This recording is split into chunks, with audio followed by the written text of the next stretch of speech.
আজকে 3 মে আজকে হেফাজত ইসলামের ডাকে ঢাকা সরওয়ার্দী উদ্যানে মহাসমাবেশ এবং হেফাজত ইসলামের এই সমাবেশে থাকছে বাংলাদেশ সমস্ত রাজনৈতিক দল ও বাংলাদেশ ইসলামী হেফাজত ইসলামের সমাবেশ। আমরা যারা যারা সমাবেশের উদ্দেশ্যে যাচ্ছি অনেকে হচ্ছে যে অলরেডি ঢাকা 3 মে যে সমাবেশ, আমাদের 3 মে যে সমাবেশ, আমরা এই সমাবেশে অনেকে যুক্ত হয়ে গিয়েছি বা অনেকে অলরেডি চলে গিয়েছি।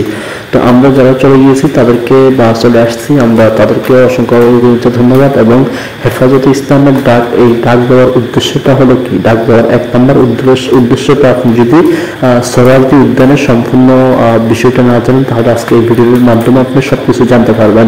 জাস্ট আজকে বাংলাদেশের বিভিন্ন জেলায় বৃষ্টি হচ্ছে, আগামীকাল সকালবেলা, এখন রাত প্রায় 12টা বাজতেছে।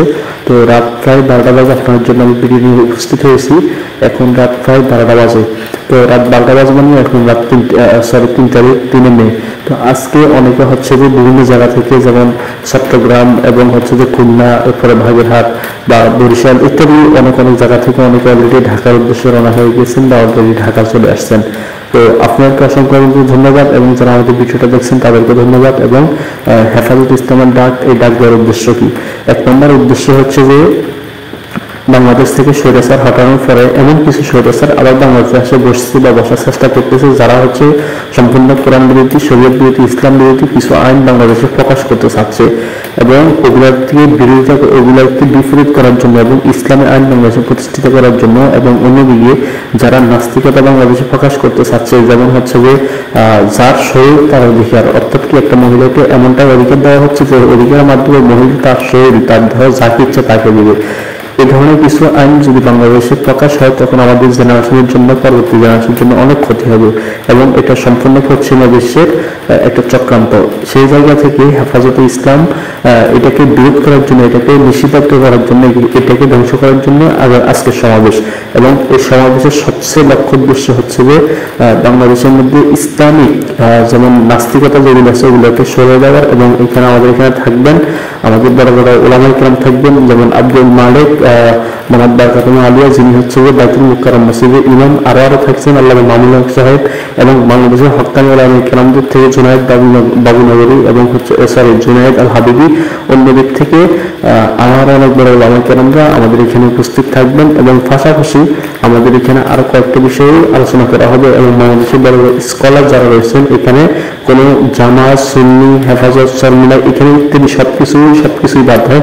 এখানে কে বিএনপি এবং কে জামাত করে, কে চর্মনা করে, কে খিলাফত মজলিস, কে সুন্নি, এখানে কোনো কিছু নেই। হ্যাঁ, এখানে হচ্ছে যে একটা সমাবেশ হচ্ছে, এই সমাবেশটার লক্ষ্য উদ্দেশ্য হচ্ছে যে বাংলাদেশ থেকে নাস্তিকতা হটানো এবং দিন ইসলাম চিন্তা করা।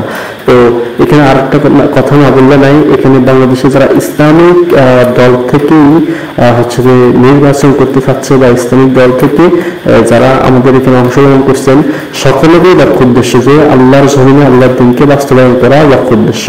তো আজকে 3 মে যারা ঢাকা সরওয়ার্দী উদ্যানে চলে আসছেন, সরওয়ার্দী উদ্যানে যারা অলরেডি চলে আসছেন বা আসতেছেন, সকলে ইনশাল্লাহ সঠিকভাবে চলে আসবেন। সকলকে অসংখ্য ধন্যবাদ এবং সকলে সহি সালামতে দোয়া করবেন সকলের জন্য। এবং যারা আমাদের চ্যানেল নতুন, এই চ্যানেলটি অবশ্যই সাবস্ক্রাইব করে পাশে থাকবেন এবং ঢাকা সরওয়ার্দী উদ্যানের সম্পূর্ণ তথ্য আমাদের এখান থেকে পাবেন এবং আমাদের এখান থেকে ছাড়া হবে।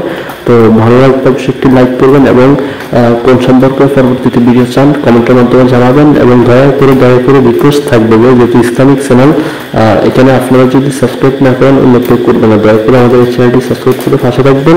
আর ঢাকা সরওয়ার্দী উদ্যানের জন্য সকলেই মন থেকে দোয়া করবেন। আমরা যারা যাব আমরা সকলের জন্য বা যারা আসছে সকলের জন্য দোয়া করবো। আর যারা আমরা যাইতে পারিনি আমরা ঘর থেকে তাদের জন্য দোয়া করবো, যারা হচ্ছে যে ঢাকা সরওয়ার্দী উদ্যানে অলরেডি চলে গিয়েছেন। তো আজকে এতটুকু ছিল, সকলে ভালো থাকবেন। আসসালামু আলাইকুম।